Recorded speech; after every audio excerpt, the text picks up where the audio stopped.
Hola, ¿cómo están? Vamos a dar inicio con esta clase que tenemos viernes a viernes, en la que estamos profundizando el tema del Capital de Carlos Marx y particularmente en la forma simple, concreta, fortuita del valor. Estamos yendo a fondo y estamos estudiando la forma relativa del valor y ahora la forma equivalencial, y la estamos viendo con mayor detalle. Eso es lo que vimos, lo que estamos viendo, y ahora pues vamos a darle seguimiento a nuestra tarea, a nuestra labor, y eso es lo que vamos a estudiar ahora, porque dejamos pendientes dos características que determinan a la forma equivalencial. Pero, ¿qué era la forma equivalencial? Marx nos daba una definición muy específica, era la capacidad que tenía una mercancía de poderse intercambiar con otra, ¿verdad? Y empezábamos a ver algunas de sus características, que después Marx resume en tres y que las vamos a ver en esta ocasión, por eso no me adelanto. Entonces, vamos a dar inicio con eso. Entonces, ¿qué nos dice Carlos Marx? Bajo la forma del trabajo del sastre, como bajo la forma del trabajo del tejedor, se despliega fuerza humana de trabajo. Ambas actividades revisten, por tanto, la propiedad general de ser trabajo humano y por consiguiente, en determinados casos, como por ejemplo en la producción de valor, solo se las puede enfocar desde este punto de vista. Todo esto no tiene nada de misterioso, pero al llegar a la expresión de valor de la mercancía, la cosa se invierte. Para expresar, por ejemplo, que el tejer no crea el valor del lienzo en su forma concreta de actividad textil, sino en su modalidad general de trabajo humano, se le compara con el trabajo del sastre, con el trabajo concreto que produce el equivalente del lienzo, como forma tangible de la realización del trabajo humano abstracto. Efectivamente, aquí no hay mucho misterio en la primera parte. ¿Qué es lo que nos dice específicamente Marx? Que debajo de las formas del trabajo del sastre y del tejedor se encierra fuerza humana de trabajo. Entonces no importa la forma que adquieran, si es de sastre o si es del tejedor, la forma de trabajar, al final de las cuentas, ambas expresan trabajo humano. Pero esto quiere decir al mismo tiempo que no se las puede, ¿cómo se dice? Si no se las puede dejar de ver como productoras de valor si vamos a hablar de producción de valor. En otras palabras, si hablo del trabajo del sastre como productor de valor, tengo que referirme a su cualidad de trabajador que desgasta su fuerza humana de trabajo. Lo mismo si hablo del sastre. Ambos entonces, si hablamos de formación de valor, tenemos que reducirlos a la unidad, que en este caso es que tienen la característica o la capacidad de generar valor. Es decir, de generar por obra de la fuerza humana de trabajo la capacidad de crear valor. Ahí está. Entonces, todo esto no tiene nada de misterioso. O sea, ya lo hemos visto y ya lo hemos entendido. Pero al llegar a la expresión de valor, donde 20 varas de lienzo es igual a una levita, la cosa se invierte si hablamos del punto de vista del trabajo del sastre y del trabajo del tejedor. ¿Qué es lo que sucede? En su forma concreta, el trabajo del textilero, el trabajo del que hace el lienzo, queremos ver cómo ese trabajo humano abstracto se expresa en su contraparte, que es el trabajo concreto del sastre. Y ahí está la aparente contradicción. ¿Cómo entonces, para poder yo ver lo que no se ve, necesito por fuerza el contrario a el trabajo abstracto. En este sentido, el trabajo humano abstracto se va a reflejar o expresar en el trabajo concreto. En el caso del sastre, el trabajo concreto del sastre es el que representará la expresión del valor del trabajo humano abstracto del tejedor. Entonces veamos estas gráficas. Este es el tejedor y su forma de operar, su forma de trabajar, hace que ese sea su trabajo concreto. Pero sabemos que conforme hace su labor se va desgastando, eso ya lo sabemos. Y este que está acá es el sastre, que ya hemos visto. Está actuando con sus tijeras, tiene su forma de operar, ya sabemos las características del trabajo concreto. Entonces, se pone a operar, se pone a trabajar, se pone a realizar su labor y ahí lo tenemos. Entonces, ¿qué sigue? Bueno, recordar que entre ambos hay desgaste común, haciendo abstracción del trabajo concreto de cada uno de ellos. Y eso ya lo vimos, eso no es nada novedoso.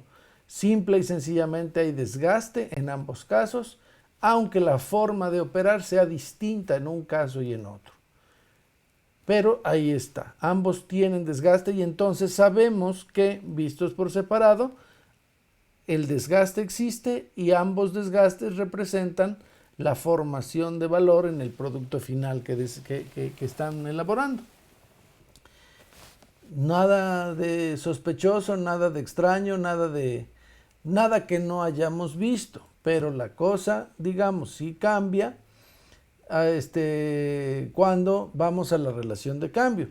Pero si hablamos de trabajo humano abstracto, como es el caso ahora, entonces lo que vemos es que el trabajo humano abstracto como tal es creador de valor. No sabemos más y no necesitamos saber nada más.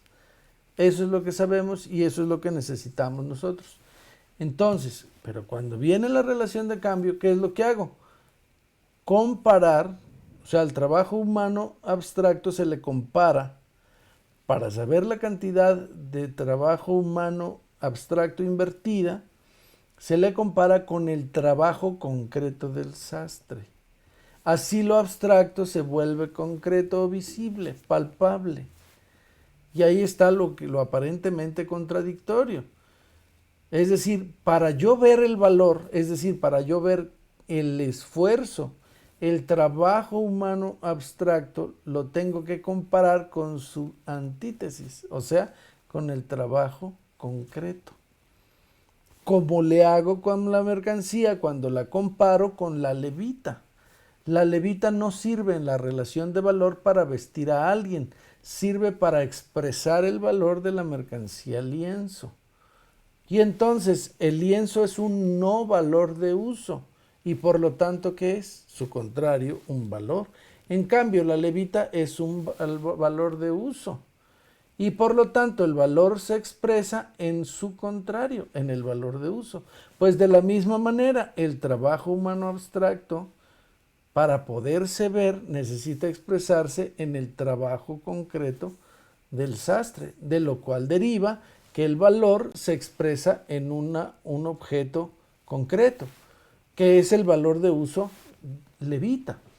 Y efectivamente, el sastre, a la hora de trabajar, sabemos que se está desgastando, pero sabemos que en concreto su resultado es una levita, el resultado de su trabajo, y por lo tanto ya quedó, ahí está expresada la levita. Ahí está la levita expresando el valor del lienzo. Pero también el trabajo concreto del sastre, que es el que hace la levita en concreto o ese valor de uso, representa o expresa el esfuerzo del tejedor, que va a verse no como su trabajo de tejedor, sino como su trabajo humano abstracto, o sea, su desgaste, ¿se entiende? Muy interesante. Pero si lo ligas el trabajo humano abstracto con su categoría semejante, es decir, con el valor, y el trabajo concreto con el valor de uso, rápidamente te das cuenta de que está claro lo que nos quiere decir Marx. No hay prácticamente ninguna duda. Y eso es a lo que yo quiero que nosotros vayamos y veamos, ¿no? Entonces, avanzamos. De igual manera que en la expresión de valor el lienzo es un no valor de uso y la levita un valor de uso, en términos de trabajo, el trabajo humano abstracto que se encierra en el lienzo requiere del trabajo concreto para que la forma levita, requiere del trabajo concreto que forma la levita para poderse equiparar. ¿Qué es lo que vimos atrás? Nada más en manera de resumen. Repito, de igual manera que en la expresión de valor el lienzo es un no valor de uso y la levita un valor de uso, en términos de trabajo, el trabajo humano abstracto que se encierra en el lienzo requiere del trabajo concreto que forma la levita para poderse equiparar. No hay mayor misterio. Entonces avanzamos. Y aquí es donde nos habla de la característica que habíamos dicho y que ahora se especifica. Es decir, que la segunda característica de la forma equivalencial es que el trabajo concreto se convierte aquí en forma o manifestación de su antítesis, o sea, del trabajo humano abstracto. ¿Cuál era la primera característica? Que el trabajo, la forma equivalencial de la levita, es decir, del valor de uso, expresaba su relación con su contrario, es decir, con el valor.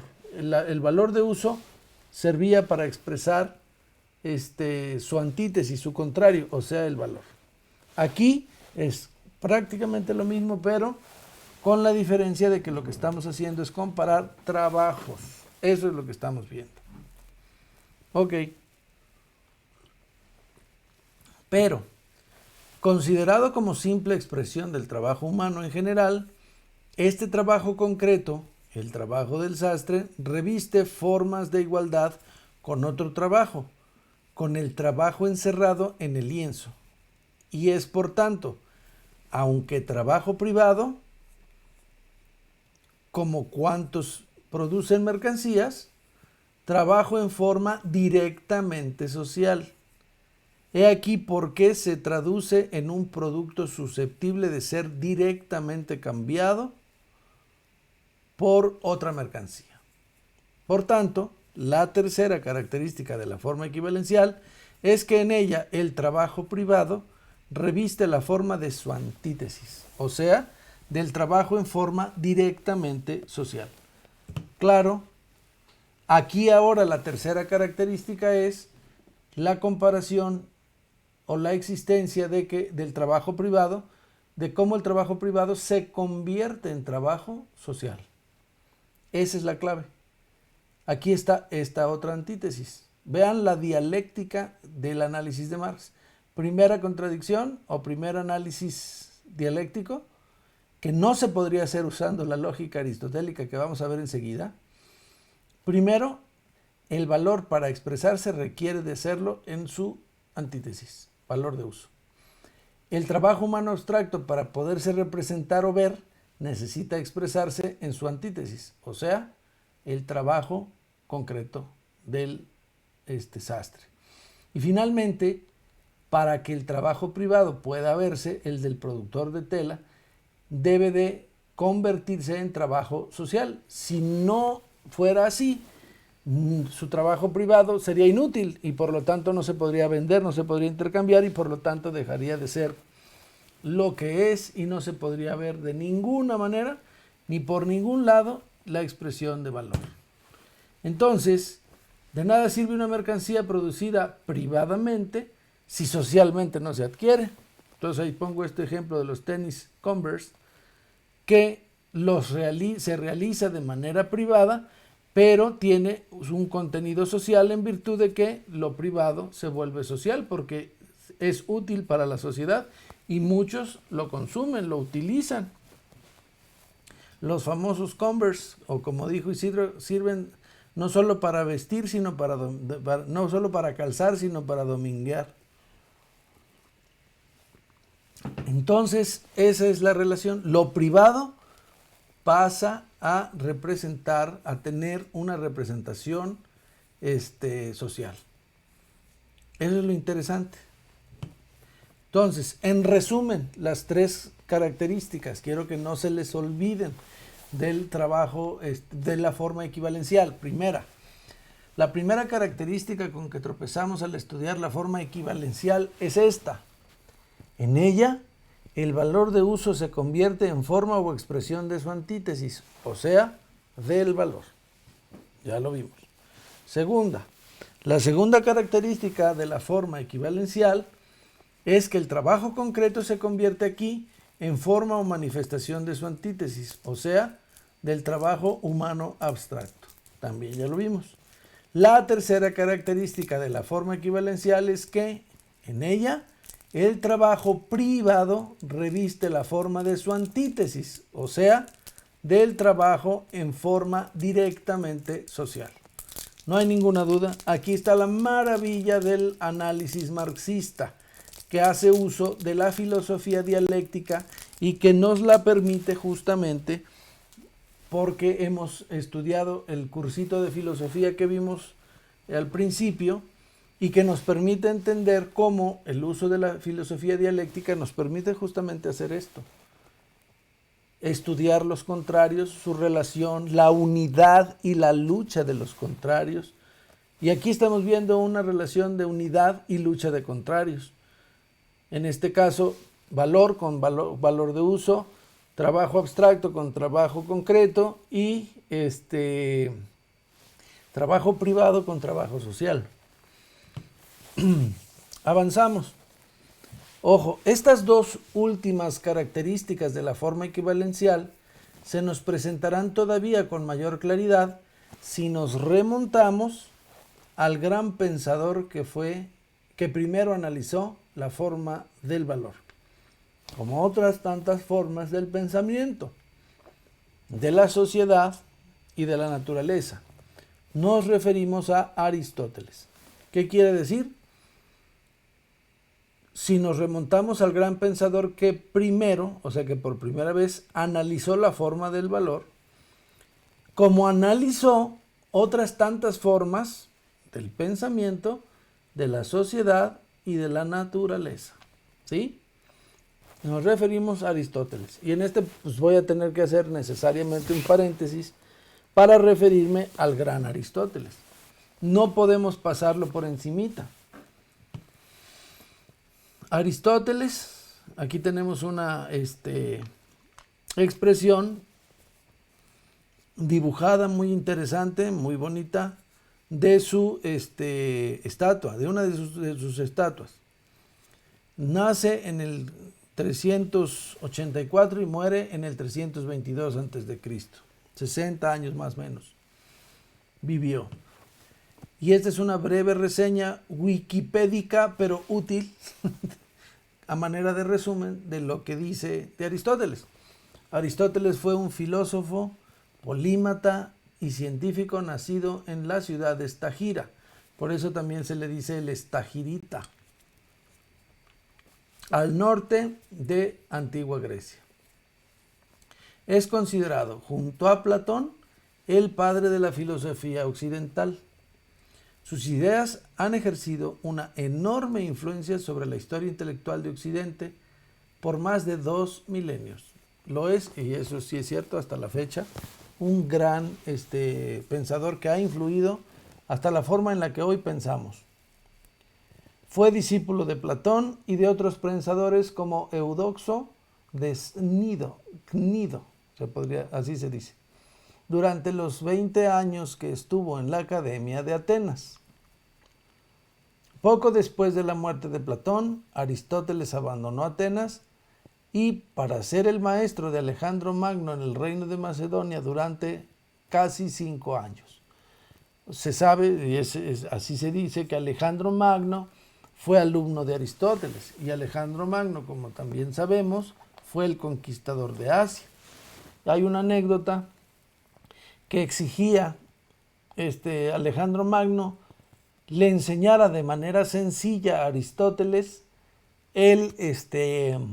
las matemáticas. Y Aristóteles le contestó, para las matemáticas no hay camino regio, es decir, no hay camino de rey. Todo mundo se tiene que esforzar de la misma manera y con el mismo entusiasmo, si no, no sirve. Ok, así estuvo. Entonces 5 años de su vida los dedicó a la enseñanza de Alejandro Magno, que era un hombre muy culto, a pesar de su juventud. En la última etapa de su vida fundó el Liceo en Atenas, donde enseñó hasta un año antes de su muerte. Aristóteles escribió cerca de 200 obras, de las cuales solo se conservan 31, ninguna de ellas destinada a la publicación, sobre una enorme variedad de temas, entre ellas lógica, metafísica, filosofía de la ciencia, ética, política, filosofía política, estética, retórica, física, astronomía, biología.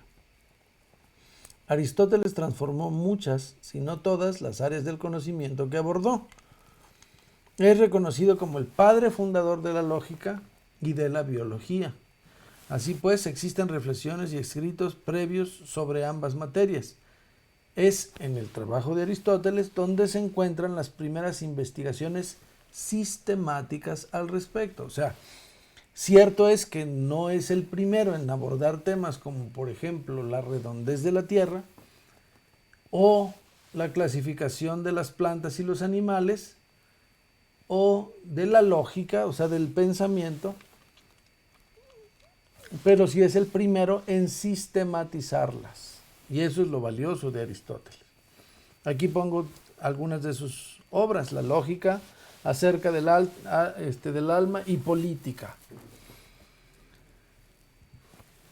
Y aquí vemos cuál fue la influencia. Aquí está la Escuela de Atenas, donde vemos a varios filósofos. Entre ellos está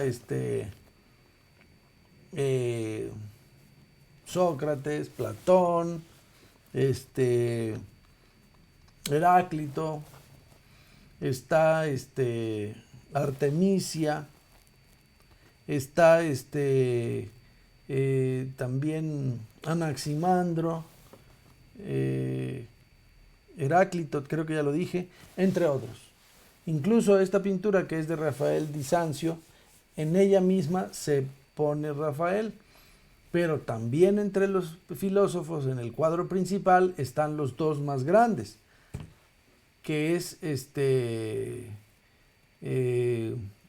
Aristóteles, sosteniendo la ética, y Sócrates, si no me equivoco, o Platón, pero para mejor no lo dejo así, que lo ayuden a investigarlo, pero lo que sí les puedo decir es que Aristóteles es el que está sosteniendo la ética y es el que la tiene en la mano izquierda, con su vestido azul, bueno, su túnica azul y café.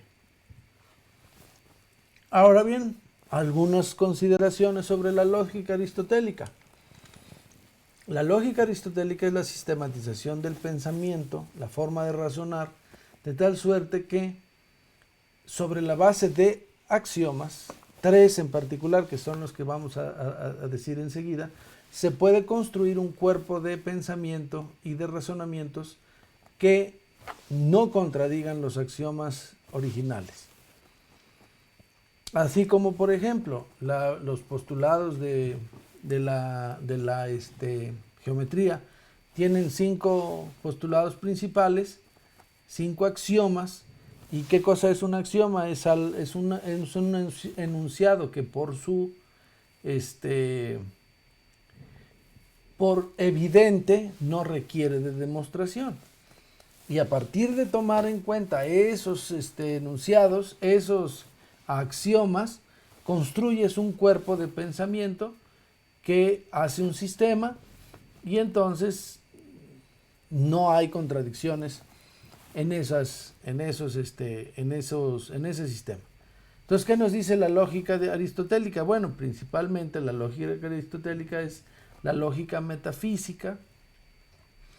¿Y qué nos dice? Antes de embarcarse en el estudio de la sustancia, Aristóteles aborda los principios más fundamentales del razonamiento. Aristóteles los llama axiomas, los requisitos previos de toda argumentación y hasta de toda acción. La rama de la lógica clásica fundada por Aristóteles tiene los 3 axiomas. Número 1, el principio de no contradicción. No, abrir paréntesis, A y no A es verdadero. Es decir, A se excluye mutuamente con no A. Si pasa A, entonces no pasa no A. ¿Sí? Si pasa A, entonces no A no pasa, que es algo de lo que hemos nosotros dicho. Por ejemplo, vida o muerte. Son dos aspectos verdaderos. Existe la vida, existe la muerte. Pero si existe A, entonces no existe B. No existe no A. Es decir, si estamos vivos, no estamos muertos, definitivamente. Y si estamos muertos, pues no estamos vivos. Y eso en general representa la realidad, pero no de manera exacta, porque sabemos que cuando morimos no estamos absolutamente muertos y cuando morimos no estamos absolutamente muertos. Cuando vivimos no estamos absolutamente vivos, hay células muertas en nuestro organismo, pero predomina la vida. Eso dice la lógica dialéctica. Y en la lógica formal, si te moriste, pues ya estás muerto y no hay nada de vida, aparentemente. Pero la demostración de la existencia de vida está justamente en el hecho de que te crecen las uñas, te crece el pelo, hay células vivas todavía, aunque la condición de muerte predomina sobre la condición de vida. Pero para la lógica aristotélica es uno o el otro y nada más. No hay contradicción. Y ese es el principio de la no contradicción. Principio de la identidad. A, sí, solamente sí, A. Es decir, A es idéntica a sí misma. La vida es idéntica a la vida. Pues sí. La muerte es idéntica a la muerte. Pues sí. Eso es evidente, por eso no hay necesidad de demostrarlo. Principio del tercer excluido. A o no A. Todo es verdad o no, sin graduaciones de validez. ¿Es o no es? Punto. Esa es, en términos generales, la lógica de Aristóteles y en la que se basan muchos de los principios que hoy vemos. Kant retomó esa lógica y Hegel criticó la lógica de Kant, con lo cual pudo, de manera inteligente, hacerse, digamos, de una nueva lógica. ¿Qué es lo que decía Hegel? ¿A qué conclusión llegaba Kant? Que no se podía conocer el mundo. Y Hegel le decía, bueno, sí, tienes razón, no se puede llegar a conocer con la lógica aristotélica, con la lógica formal que tú estás utilizando. Pero si armamos un nuevo cuerpo lógico, con nuevos principios, con nuevas bases, entonces la realidad sí se puede conocer. Y se puede estudiar, y se puede analizar, y se puede comprender, y eso fue lo que hizo la lógica dialéctica. La lógica dialéctica surge como una superación de la lógica aristotélica. Pero aquí están las bases. Y ciertamente muchos modelos matemáticos utilizan la lógica dialéctica, estos 3 principios, para formar todo un esquema matemático de demostraciones que son bastante útiles y que al mismo tiempo son de gran valor para la sociedad, para lo que nosotros hemos conocido y analizado en la historia de la humanidad. Avanzamos. Otro planteamiento interesante de Aristóteles en la teoría del conocimiento. En algunos aspectos Aristóteles era idealista, pero en la teoría del conocimiento era materialista. ¿Qué dice? No hay nada en el entendimiento que no haya pasado por los sentidos. O sea, era muy claro en el hecho de que las sensaciones deberían reflejar, digamos, lo que la realidad expresa. O sea, la realidad está por encima de lo que creamos. Para poder entender la realidad, los sentidos tienen que jugar su papel y tenemos que tocar la realidad prácticamente para poder hacer el entendimiento. Entonces, no hay nada en el entendimiento que no haya pasado por los sentidos. Es una visión materialista. La realidad es la que determina lo que nosotros estamos pensando o razonando. Muy interesante. Otro ejemplo, clasificación botánica aristotélica. Aquí tenemos a la derecha seres vivos según Aristóteles. Son animales y plantas. Esos eran los dos. Y dentro de los animales, animales con sangre roja y animales sin sangre roja. Y plantas con flores y sin flores. Ahí está. Y aquí tenemos a la izquierda una representación de las diferentes categorías que utilizó Aristóteles, de lo menos específico a lo más específico, a lo concreto, o sea, de lo general a lo particular. Entonces, el reino de las plantas, Plantae, más de 275,000 especies. El filum, Trachyophyta, plantas vasculares, más de 250,000 especies. Clase, Angiospermae, o sea, plantas con flores, 235,000 más o menos especies. Orden, rosales, rosas y relacionadas, más o menos 18,000 especies, se va haciendo más específico. Familia Rosaceae, 3,500. Género, rosa, más o menos 500 especies. Y especie, rosa gálica. Esa pues, es una sola. Y es el tipo de rosa que tenemos ahí. Otro ejemplo. La primera clasificación de los seres vivos. Ya dijimos, sin sangre, roja, los insectos, los moluscos. Con sangre roja, los mamíferos, los reptiles, las aves. Y los vegetales, en relación al crecimiento, hierbas, arbustos y árboles. Ahí está.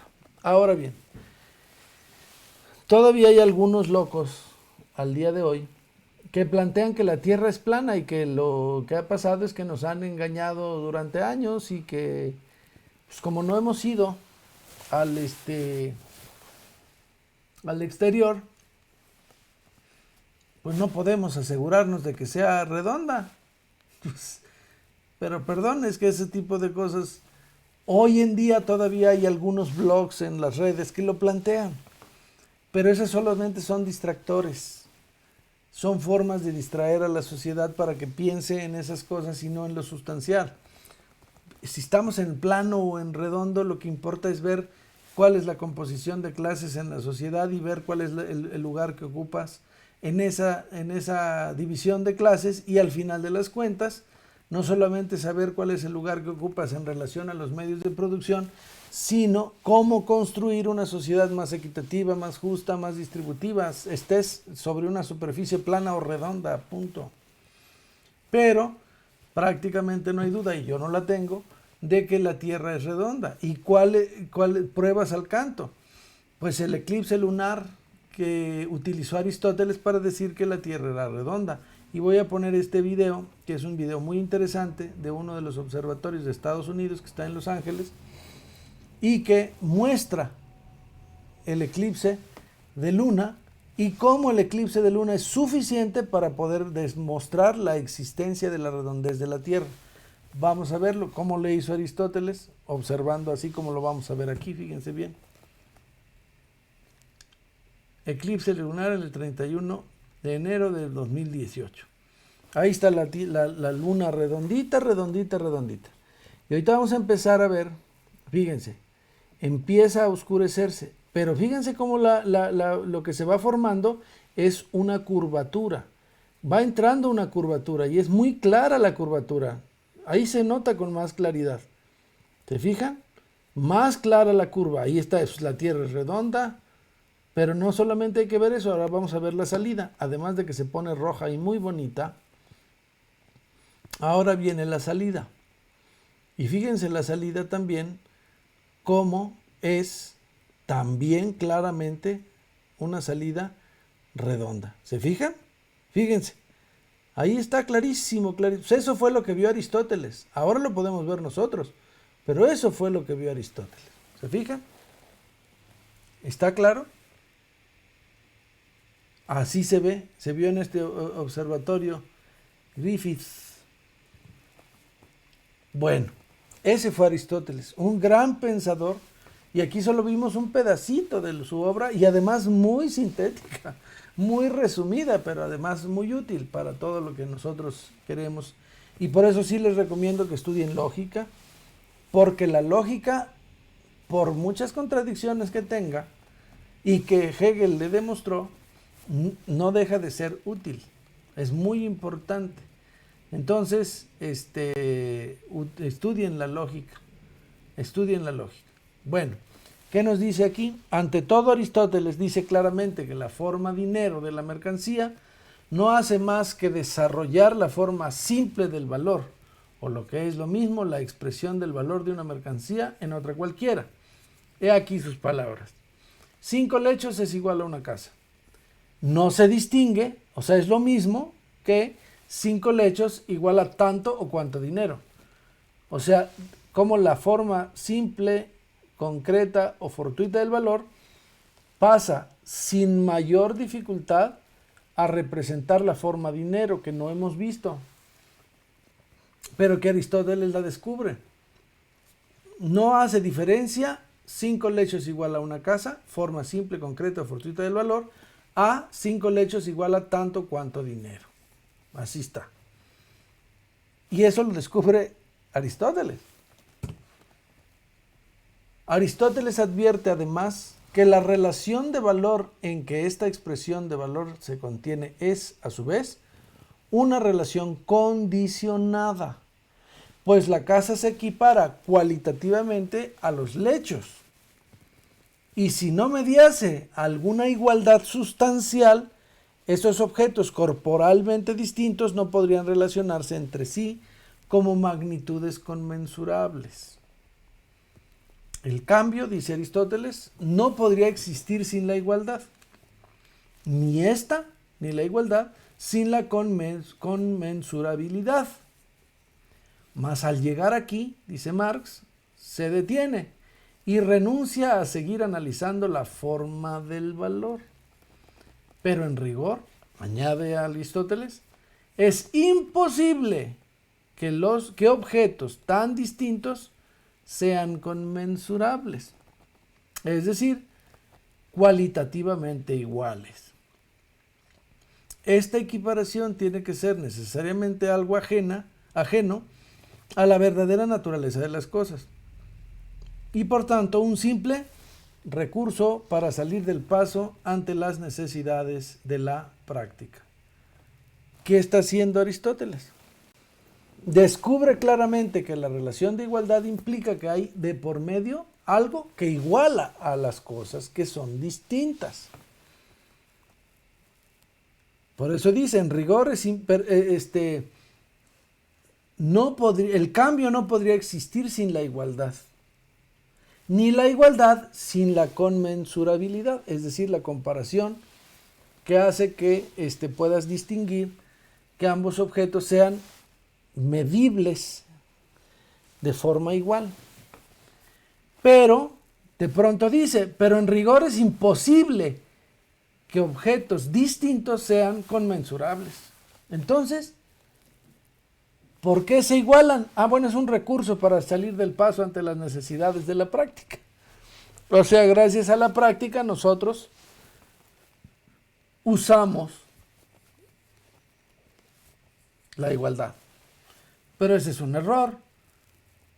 ¿Por qué podemos decir que Aristóteles se equivocó? Bueno, vamos a ver enseguida. Primero, ¿qué es conmensurable? Según la Real Academia de la Lengua Española, viene del latín conmensurabilis, que está sujeto a medida o evaluación. Dos objetos conmensurables son medibles, son comparables. Y en matemáticas, dicho de dos cantidades que tienen como razón un número racional. Muy bien. Entonces, ¿cuál es el problema en Aristóteles? En esta lámina que les pongo, el problema de Aristóteles está en rojo. El propio Aristóteles nos dice, pues, en qué tropieza al llevar adelante su análisis. Tropieza, primero, en la carencia de un concepto de valor. ¿Qué es lo que hace que dos objetos distintos en cantidad y en calidad sean iguales? El valor, pero él no tenía ese concepto. ¿Dónde está lo igual? La sustancia común que representa la casa respecto a los lechos, en la expresión de valor de estos. ¿Dónde? Semejante sustancia no puede existir en rigor, dice Aristóteles. ¿Por qué? Porque la casa representa respecto a los lechos un algo igual en la medida en que representa aquello que hay realmente de igual en ambos objetos, a saber, trabajo humano. O sea, ¿por qué no puede existir en rigor y solo es la práctica la que nos lo permite llevar a cabo esa supuesta igualdad y que es la práctica la que hace que esa igualdad aparezca? Es que faltaba el otro componente. Ni había un concepto claro del valor, ni había un concepto claro del trabajo humano. ¿Por qué no había un concepto claro del trabajo humano? Bueno, pues porque el trabajo de los humanos en la época de Aristóteles básicamente no existía, porque era trabajo de esclavos. Aristóteles, dice Marx, no podía descifrar por sí mismo, analizando la forma de valor, el hecho de que en la forma de los valores de las mercancías, todos los trabajos se expresan como trabajo humano igual y por tanto como equivalentes, que nosotros sí ya hemos visto y ya entendimos, porque la sociedad griega estaba basada en el trabajo de los esclavos y tenía por tanto como base natural la desigualdad entre los hombres y sus fuerzas de trabajo. Entonces, muy claro cómo en este punto, al llegar a este nivel, al analizar las cosas como ahora las estamos viendo, nos permite con toda claridad ver dónde estaba el problema de Aristóteles. Aristóteles, aparte de la forma simple, concreta y fortuita del valor, ¿sí?, y llega a la forma dinero. Cuando quiere ver de dónde procede la igualdad, llega a la conclusión correcta de que hay cosas que son iguales, si no, no podría haber intercambio. Pero cuando pretende penetrar en dónde está esa igualdad, se atora y no puede ir más allá. ¿Qué lo frena? La sociedad de su época, que era esclavista. Y no puede llegar a reconocer que el trabajo del esclavo es el que le daba valor a las cosas. Imagínate. Entonces tiene que llegar a la conclusión de que la igualdad es fruto de la práctica y no del trabajo humano del esclavo, porque sería darle el lugar al esclavo que debería merecer como merece el trabajador humano. Pero ellos eran una sociedad de desigualdad.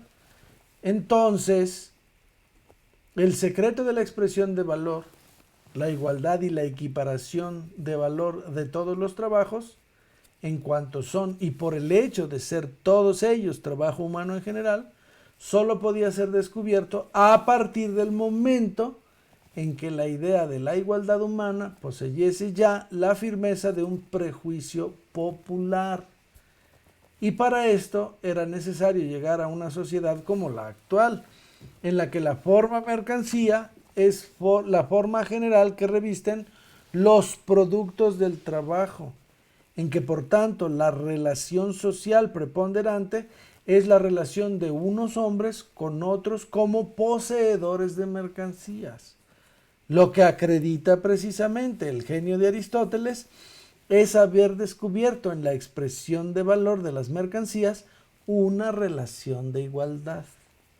Fue la limitación histórica de la sociedad de su tiempo la que le impidió desentrañar en qué consistía en rigor esta relación de igualdad. Marx le da su lugar al gran pensador de la Grecia antigua, lo tenía en muy alto concepto, como aquí se puede ver, pero en un afán crítico, como buen revolucionario, le hace ver dónde están las limitaciones, dónde están las fallas. Era necesario que se popularizara la idea, y además como prejuicio popular, la idea de igualdad humana.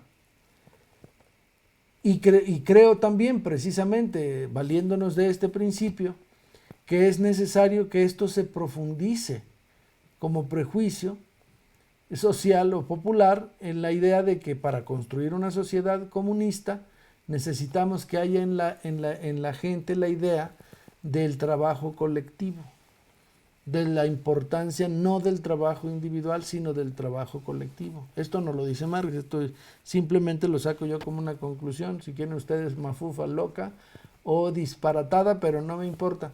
Bueno, sí me importa. Lo que quiero decir es, esto yo lo concluyo, debe de llegar como prejuicio popular, es decir, llegar a la idea de que ya antes que todo quede claro que hay, en este caso, no igualdad de los trabajos humanos, de la igualdad humana, sino igualdad o que se destaque la importancia del trabajo colectivo sobre los trabajos individuales para poder construir una sociedad socialista. Eso es muy importante y allá tenemos que llegar, pero todavía no es el momento. Justamente todavía hay mucho individualismo, mucho egoísmo, y eso se refleja en las actitudes de los obreros ante el llamado a que se organicen. No se quieren organizar, no es tan fácil. Y no porque se ha arraigado demasiado como prejuicio popular el individualismo, el egoísmo. Pero ha sido necesario entonces, o es necesario que la gente vea, por ejemplo, a través de acciones concretas como las faenas, la importancia del trabajo colectivo, la importancia de la solidaridad humana, la importancia de una relación de hermanos.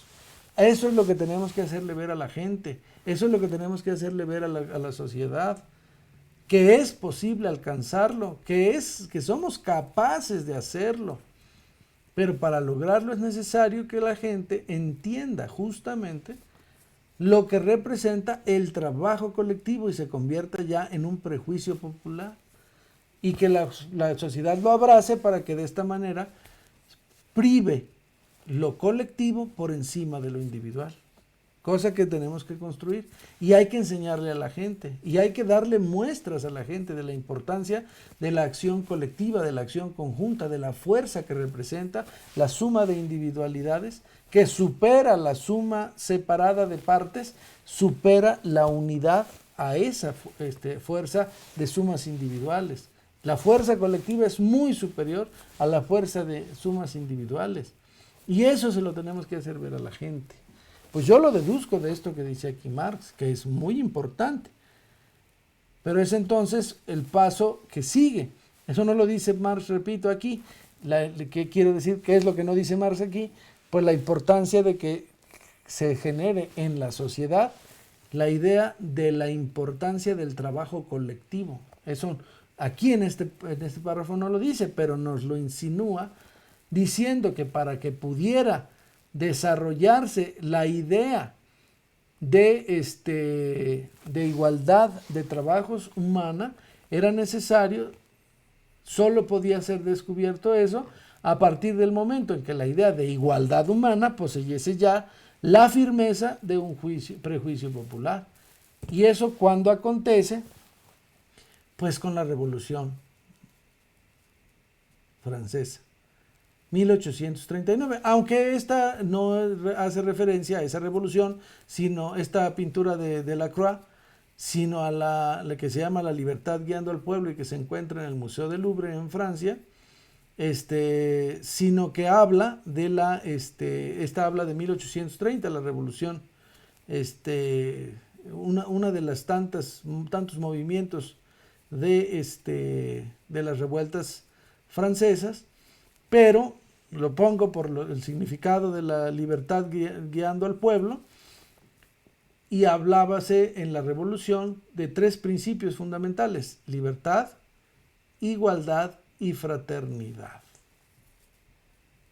Libertad, igualdad y fraternidad. Aunque en los años 70 lo exigían de otra manera: libertad, igualdad y maternidad, pero eso es otra cosa.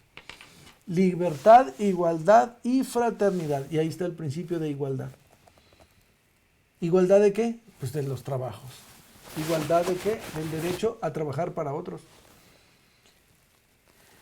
Porque trabajos iguales son comparables. Entonces, con esto llegamos al final de la primera forma de valor, la que es A mayúscula, que es la forma simple, concreta o fortuita del valor. Con esto vamos a dar paso a las siguientes formas del valor, que son formas, digamos, más desarrolladas: la forma total o desarrollada del valor, la forma equivalencial y la forma dinero. Estas las vamos a ver en las siguientes clases, pero por lo pronto ya vimos cómo la forma equivalencial tiene 3 características fundamentales. Bueno, primero la define, y Marx define que es la capacidad que tiene la mercancía de poderse intercambiar por otra. Y tiene 3 características fundamentales que vimos, que eran: número 1, recuerden, que para que el valor pueda verse o expresarse, requiere de su antítesis, que es el valor de uso. Para que el trabajo humano abstracto pueda verse, segunda característica, tiene que hacer uso de su antítesis, del trabajo concreto. Y para que el trabajo, tercera característica, para que el trabajo privado cobre, digamos, tenga vida, tiene que expresarse o manifestarse en su antítesis, el trabajo directamente social, el trabajo social.